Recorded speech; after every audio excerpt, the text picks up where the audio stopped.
Hello and welcome back to the channel, and thank you for joining me in another of my wonderful interviews. As you can see, I'm out on location again, and this time I'm here with Andrew Munro, who's been on the channel before. We've been talking about energetic agriculture, and you've been with Francesco, who we'll talk to in a minute, doing an amazing presentation. This is a launch for you. It is, for a presentation about what you've been studying, this ancient knowledge that people have almost forgotten.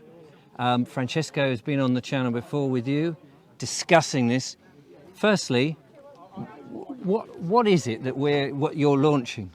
Today is the first day for energetic regenerative agriculture, vibrational resonant agriculture farming techniques to hit the ground running in Great Britain. It's been operating throughout Europe for about 12 years as a community. In Europe been going for about 12 years, and we've been largely forgotten, really. It's not really hit the ground very well in England, Wales, Scotland and so on. So Francesco, who is my great friend and colleague, he is the first guy here in England to set it going with his connection. He's an Italian gentleman with his connection with Italy. And I became, through a very synchronistic meeting with him, the very first project in England here in East Anglia.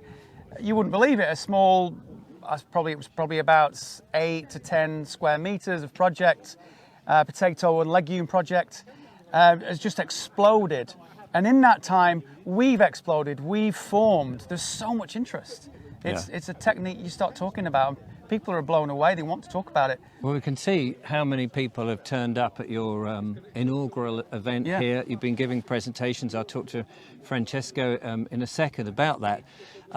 And so far, and you've shown us the garden, and you've shown us some of the principles involved in what's going, which is totally different from what we've seen in the last, well, for generations in farming, with ploughing up the field and disturbing the soil.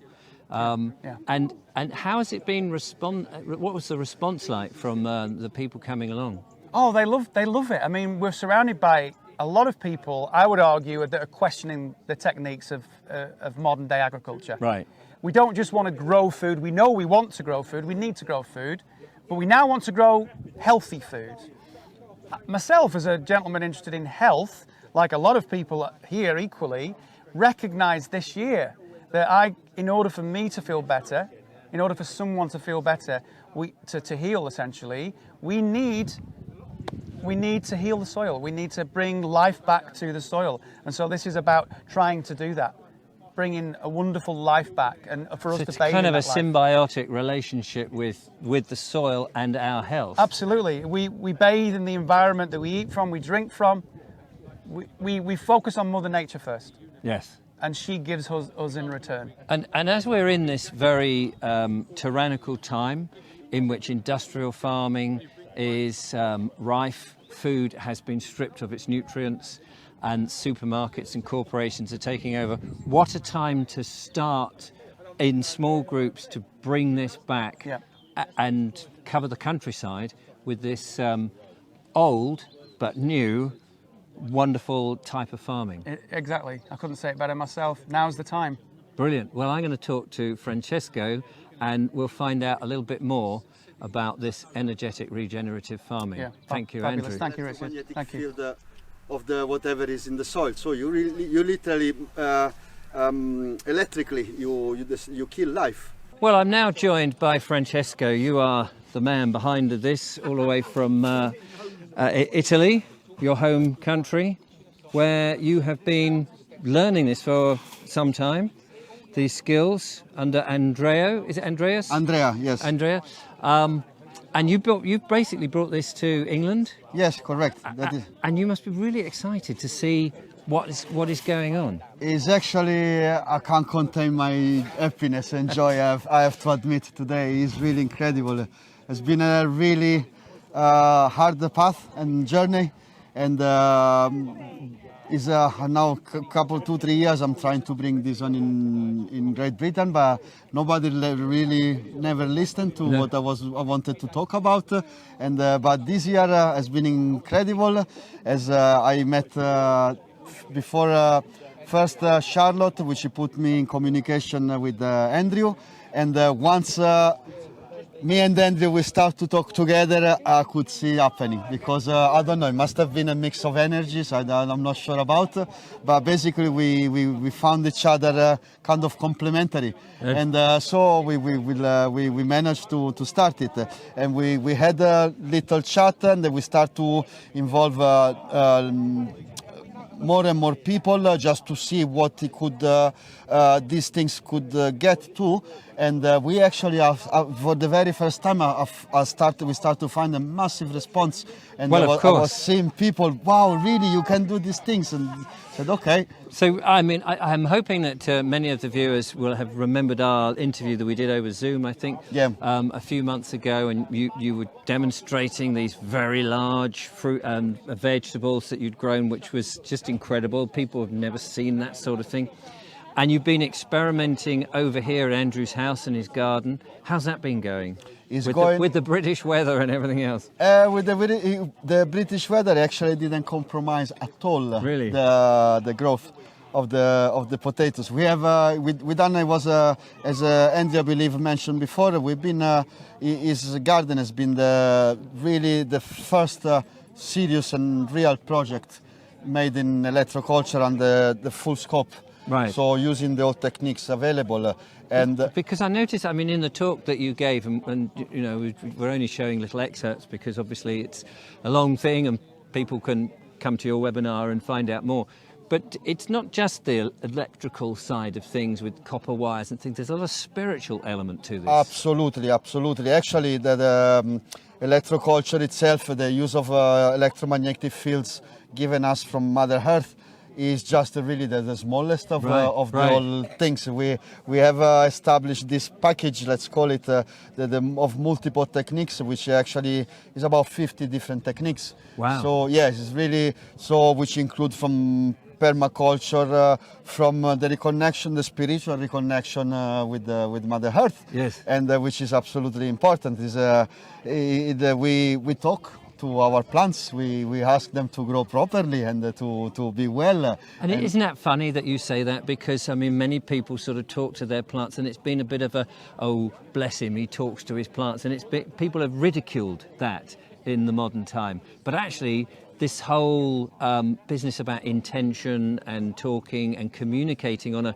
completely different level is so vital to it. Absolutely, and to the extent that I feel pity for those people that think like this, yes. because I feel sorry for them. They cannot see it. Right. They cannot see it, and they're really missing the most beautiful and interesting part of life itself. Yes. So yes, this spiritual connection is absolutely important, because we are all energetic beings in the end, and everything around us is energy. And if we understand this, we act consequently.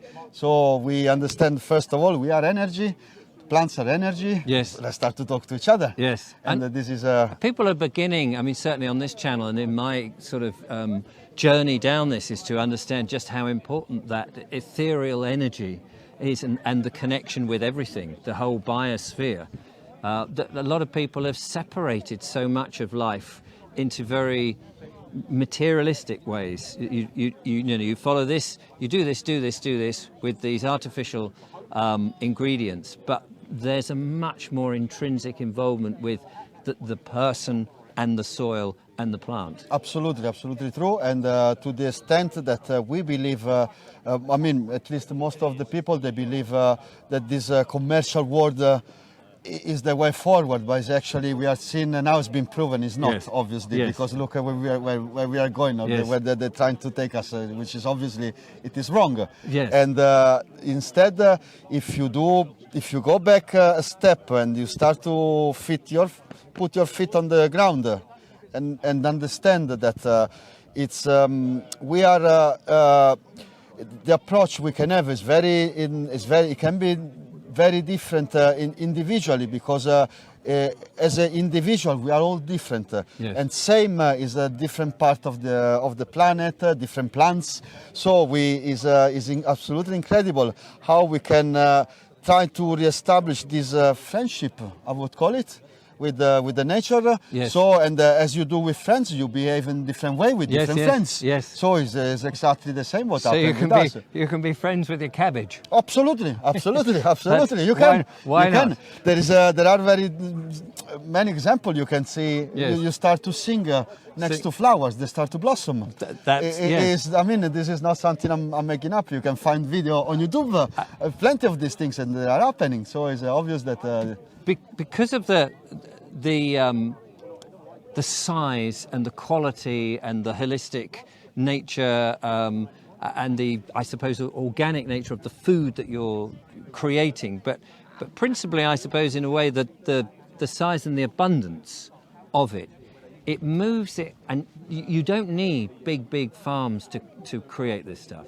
I mean, listening to what you were saying, effectively you're taking back control from the big supermarkets, the big agricultural stuff, so that people, ordinary everyday people like the people here, can grow stuff that's healthy, that's abundant, that's easy, whether it be in smaller pots and smaller gardens. You don't need a massive farm. Correct, absolutely. And to the point that because, for example, we were seeing before, we got this massive courgette. And as I was saying before, is also create strength in the community. Right. Because you start to exchange. Because if I have a courgette this much, you're never going to eat it, are you? No, it's going to be wasted. So I'm going to go to my neighbors, which is growing something else, which again is big, and we swap. Yes. So basically, you get to this balance. Yes. And you achieve this connection between people. Yes. So you become you establish a community which is based on life and not on other interests. Absolutely. Commercial interest in money or in power is totally different. The whole point of this is life itself. Yes. Which is, I think, the most amazing that's subject. it. Yeah. And I think at no time in our history has this been more important. We felt the squeeze of the globalists, and they're trying to push us into non-meat and certain insects to eat and all this sort of rubbish, nutrient-free food, effectively. Yeah, correct. And this is a way that we can fight back in our own gardens, in our communities, to grow healthy food, and rapidly, quickly, and positively. To the extent that you can be totally self-sufficient in your own garden. You can, in your small garden, 100 square meter of garden, you can produce all the food you need for all around the year, having even your chicken and rabbits, so even meat. So it's not only because actually you're going to have your chicken, they're going to eat whatever is in the garden. Right. So it's extremely energetic food. So the eggs the chicken are going to make, they're going to be extremely energetic eggs. Yes. So it's all a circle that get to work together. So the important thing for you clearly then is, now that you've started and you've had your inaugural meeting and people are coming, they're interested, is to spread this word, is to get more and more people looking at your webinar, joining up and being part of this revolution in farming before the other lot sort of stymie us down and stop things. That's correct. We want to expand this because this is, I think, is just knowledge that we are entitled to have. So we can decide about our own life, how to manage it. Especially because when you start to introduce this food in your body, your body is self-rebalance. Your mind expands. Yes. Because when we think chemistry, it just destroys our mind, our brain, our thoughts. They get compromised. We start to think stupidly. Of course. Because our brain, it doesn't really work properly anymore. Yes. So instead, you put really energetic and extremely rich in nutrients food into it. Yes. Then you start to your body is really self-regenerate. Your mind expand. Yes. Is incredible. Your mood becomes better. Yes. So you wake up in the morning, you're happy. And you haven't got to work as hard. No. Big tractors and artificial chemicals, all of that is gone. It's gone, because especially we're talking about not digging. Right. This is which one of the basic things we do. Yes. To leave alone the soil, to let it be. Let nature take do the work. Yeah, exactly. And so you don't, all these tractors, as you just said, they don't come to any use anymore. Yes. There is a part of, they become vintage vintage things, even at the present. Absolutely. If they were made last year, one tractor built last year is already vintage, according to us. I suppose that then makes, talking of that traction engine has just appeared in the background. It has then, I guess there is going to be a nervousness as you expand from those obsolete ways of farming? Because, you know, the big agricultural people are not going to just roll over, are they? So you've got to be cautious how you move forward. Yes, this is correct. In fact, one of the main points of our approach, we don't really deal as a client or as a friendship or as a community. We don't really deal with the big farmers, monoculture farmers.